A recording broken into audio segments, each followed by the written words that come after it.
Sarah worked the midnight shift at a small convenience store, living paycheck to paycheck while caring for her sick grandmother. One cold winter night, a teenage girl entered the store, tears streaming down her face, clutching only a few dollars. The girl tried to buy some food and medicine, but came up short. Looking at the girl's desperate eyes, Sarah remembered countless nights when she too had gone hungry. Without hesitation, Sarah paid the difference from her own pocket, money she had saved for her grandmother's medicine. The girl left with a warm meal and cold medicine, while Sarah counted the remaining dollars in her wallet. 3 days later, a lady walked into the store, carrying documents that would change Sarah's life forever. Hi everyone, welcome to Mystic Tales. Today, I'm excited to share a new story with you. Sarah pulled her worn jacket tighter as she started another midnight shift at Wilson's Market. The small convenience store sat on a quiet street corner in Boston, its fluorescent lights casting a pale glow on the empty sidewalk. At 23, she had worked here for 3 years, taking the night shift to earn extra for her grandmother's medical bills. But the store was quiet most nights. Sarah spent her time restocking shelves and keeping the coffee pot fresh for the occasional truck driver. Her phone buzzed with a text from her grandmother's caregiver. Medicine running low. Need refilled by Friday. Sarah checked her wallet. After paying rent, she had only $40 left until payday. Just 2 more nights, she whispered to herself, calculating the numbers in her head. The medicine cost $60. She would be 20 short. But maybe her manager would let her take an advance on her next paycheck. Around 2 a.m. the door chime rang. A teenage girl walked in, wearing a thin sweater. Her face was streaked with tears, and she kept looking over her shoulder. Sarah watched as the girl wandered the aisles, picking up cold medicine and a small container of soup. "Are you okay?" Sarah asked softly, as the girl approached the counter. The girl wiped her eyes. "My mom is really sick. She has a high fever, but all our cards got declined. I found some cash in my piggy bank, but I don't know if it's enough." The girl's hands shook as she placed 4 crumpled dollar bills on the counter. Sarah rang up the items. The soup was $3, and the medicine was $8. "I'm sorry," the girl's voice cracked. "I thought I had more." Sarah looked at the girl's red eyes and runny nose. She remembered the nights she had walked to pharmacies, counting coins for her grandmother's medicine. Without hesitation, she pulled $7 from her wallet. "It's taken care of," Sarah said, bagging the items. But that's your money. Your mom needs it more than I do right now. Just promise me you'll get home safe. Excuse yourself." The girl hugged the bag to her chest. "I live just 2 blocks away. Thank you." "I'm Amy." "Nothing." "I'm Sarah. Make sure your mom takes the full dose of medicine." Amy nodded, tears forming again. "I'll find a way to pay you back. Don't worry about it, just take care of your mom."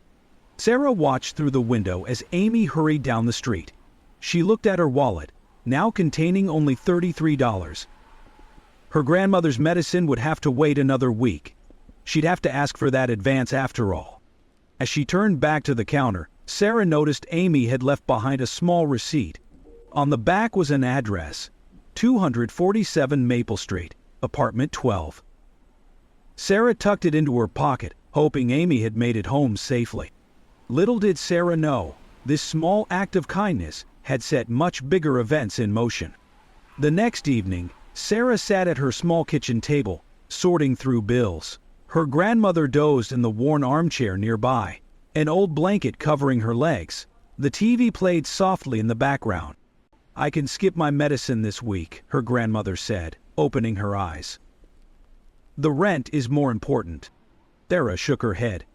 "No, Gran. I'll figure something out. Maybe Tom at the store will give me some extra hours."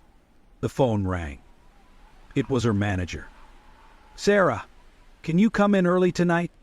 Jenny called in sick." "Of course," Sarah replied. "I'll be there in 30 minutes." She called a caregiver, Maria, who agreed to stay longer with her grandmother. Sarah changed into her work uniform and headed to the store. The night was colder than usual. Sarah unlocked the store and started counting the register. Around midnight, a well-dressed woman in her 40s walked in. She moved slowly through the aisles, picking up nothing. Then she noticed a man. "Can I help you find something?" Sarah asked. The woman approached the counter. "Are you Sarah?" "Yes, I am." "My name is Rebecca. I'm Amy's mother. She told me what you did last night." Sarah remembered the crying teenager. "Oh, is Amy okay? How are you feeling?" "Much better, thanks to you. Amy told me everything. She said you paid for her medicine when she was short on money."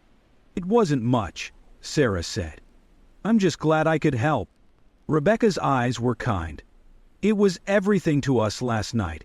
I had a high fever, and all our cards were frozen because of suspicious activity. The bank couldn't unlock them until morning." Sarah nodded understandingly. "That must have been scary for Amy." "Oh. It was. But what you did? It wasn't just about the money. You showed kindness to my daughter when she was terrified." Rebecca paused. "I'd like to repay you." "Oh no, please don't worry about it." "I insist." Rebecca pulled out a $10 bill. Sarah shook her head. "Really, it's okay." "Then perhaps, would you be interested in a different job, one that pays better than retail?" Sarah straightened up. "What kind of job?" "I run a small accounting firm. We need a receptionist. The hours are 9 to 5. Weekdays only. Full benefits after 3 months." Sarah's heart beat faster, but she kept her voice steady. "I don't have any office experience. But you have something more valuable. Integrity, kindness. That's harder to find than office skills." Rebecca took out a business card. "Think about it. Come by tomorrow at 2 if you're interested. We can discuss the details." After Rebecca left, Sarah stared at the card. Morton and Associates Accounting. A day job with benefits would change everything. She could afford her grandmother's medicine. Maybe even find a better apartment. Sarah pulled out her phone and called Maria. "Can you stay with Gran tomorrow afternoon? I have a job interview." Sarah stood outside Morton and Associates at 1:45 p.m., wearing her best black pants and a borrowed blouse from her neighbor.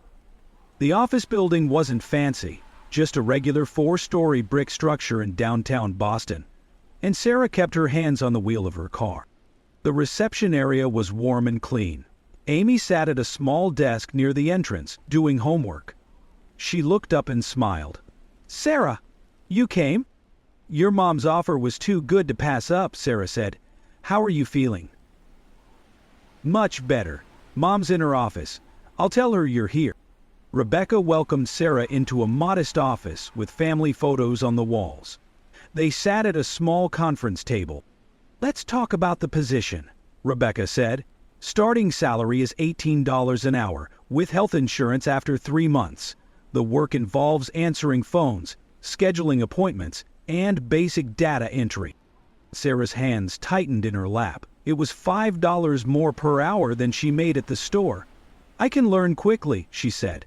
"But I should mention I'd take care of my grandmother. She needs regular medical appointments."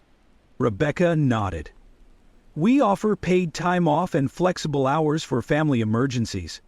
Tell me about your grandmother." "She raised me after my parents died. Now she has heart problems. The medicine is expensive. But she's all I have." "Family's everything," Rebecca said. "That's actually why I wanted to meet you today, not just about the job." Sarah noticed Rebecca's expression grow serious. 3 years ago, I lost my mother to cancer," Rebecca continued. "The night she passed, I was stuck at the airport. Amy was alone at the hospital. No one would help her, not even the staff. She was just 15, scared and crying. Your kindness the other night. It reminded me of that time." Sarah listened quietly. "When Amy came home with the medicine, telling me how a stranger helped her, it hit close to home. Then, I looked into your store's security footage. You used your own money. Money you clearly needed." "Anyone would have done the same," Sarah said. Rebecca shook her head. "No, they wouldn't. That's why I want to offer you more than just a job.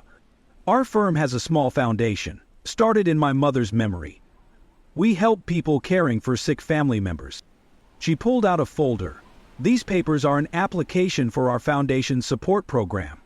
If you're interested, we can cover your grandmother's medical expenses for the next year. Sarah's hands trembled as she took the folder.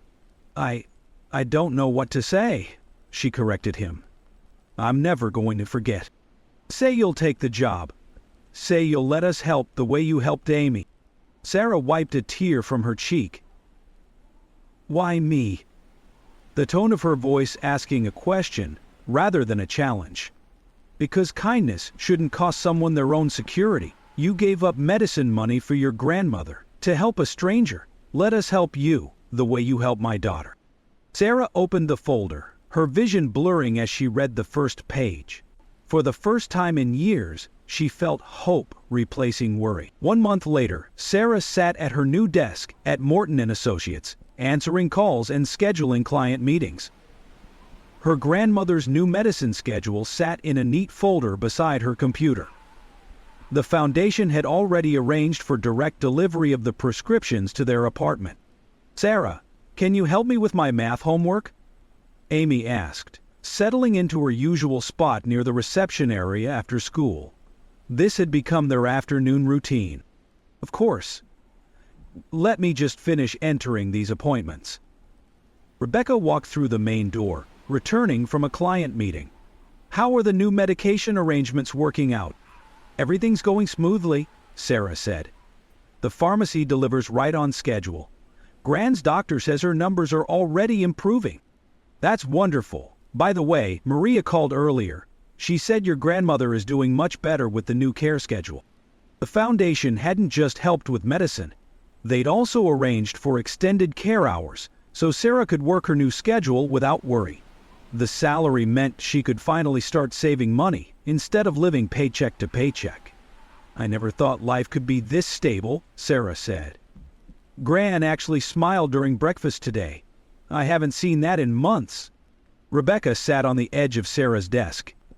You know, when my mother was sick, I always wished someone had told me about the resources available. Sometimes help exists, but people don't know where to find it. Sarah nodded. That's why I've been thinking, maybe we could put some foundation information at the store where I used to work.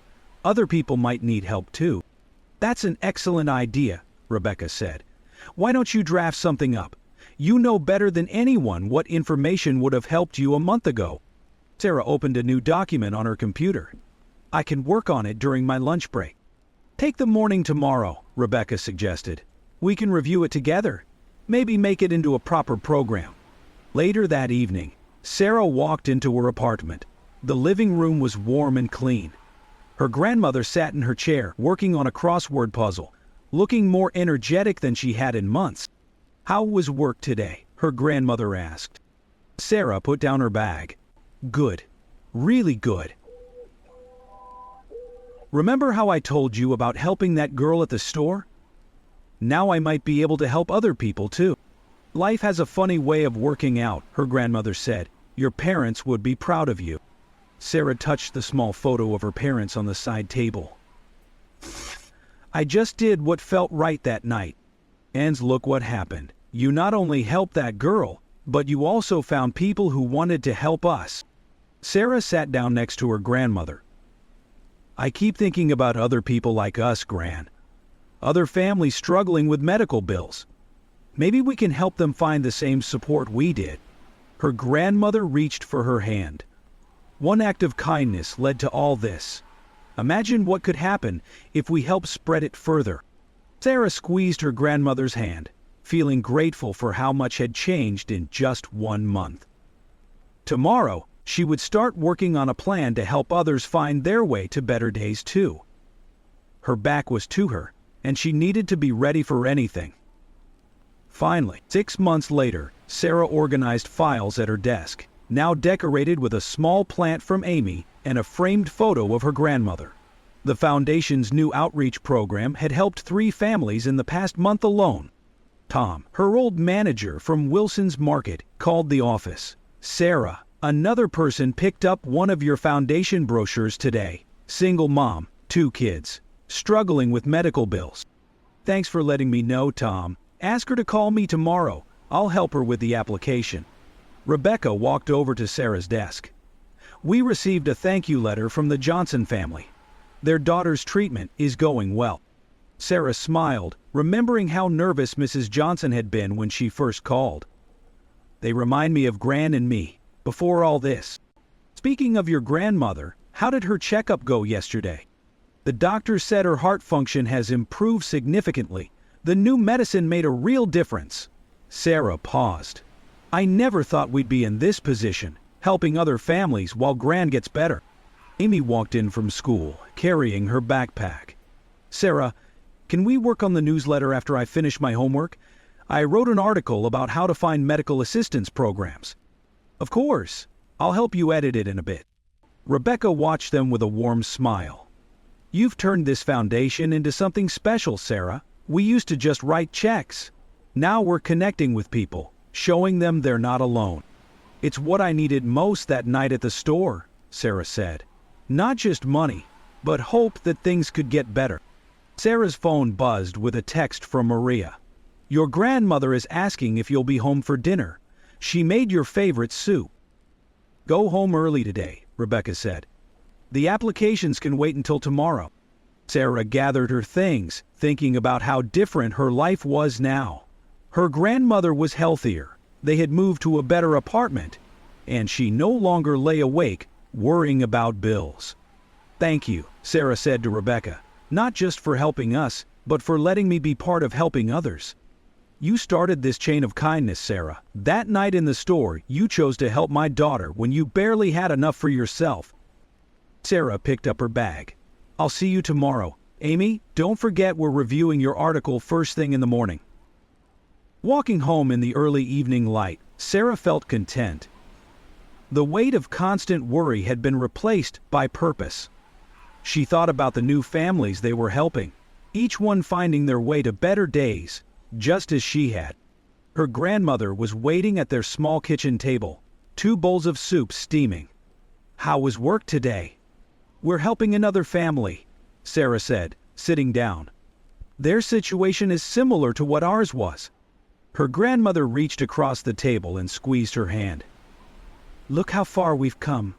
All because you helped a crying girl one cold night. Sarah squeezed back, grateful for every moment that had led them here. Sometimes, the smallest acts of kindness opened the biggest doors. Loved this story? Tap that like button and subscribe to Mystic Tales for more. Let us know how this story made you feel with a single word in the comments.